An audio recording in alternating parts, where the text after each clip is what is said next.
Welcome back. As much as it sounds like it, the title of this video is not clickbait. You actually will never guess the next move, what I played next, and I'm pretty sure that you would not be able to guess what my opponent did after that. Now in this position I have a huge advantage. I'm about to wrap this game up. Not only do I have an extra piece, but it's going to be fairly easy to protect my king and come after theirs. Now what I did next, the move that you will never guess, is that. If you're an astute player, you will have noticed that this blunders checkmate because the bishop is guarding the escape square here, and the rook can checkmate right there. Now, I said you'd never guess what my opponent did next, and what they did next was resign. That's right, I won this game despite blundering mate in one on my last move. And the only thing I can think of is that they were clicking resign before I moved my knight. That they had already decided there's nothing they can do and clicked resign at that point.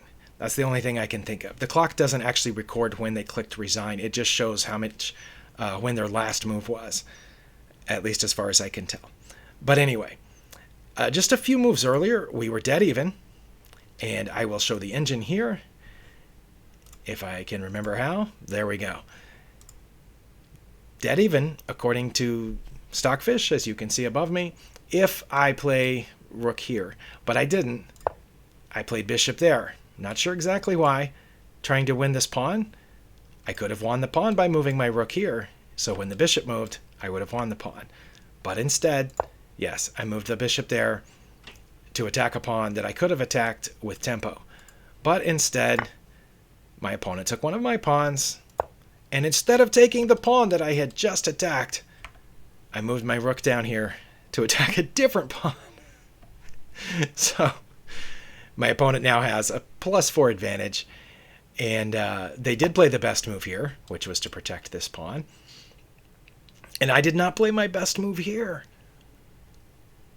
which I'm not sure why that's the best move, but what I did was I took the pawn that I had originally attacked earlier, and instead of my opponent putting their rook here to come after my king,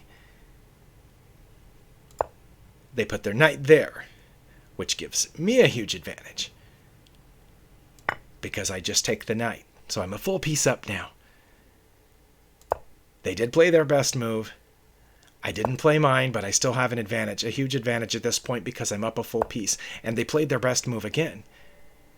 Okay, now here I did play my best move, according to Stockfish, and they put their rook here. Now my only thought of what my plan must have been was to go after this bishop because I am a piece ahead, and if I move here, where's that bishop gonna go? That's the only thing I could think of, and I don't know why I didn't take a second to realize that they have this cutoff. Now you'll see back here a second ago when I moved this h-pawn, I should have moved my g-pawn at that point. In fact, that's one of the top recommendations, although h5 is also a recommendation here.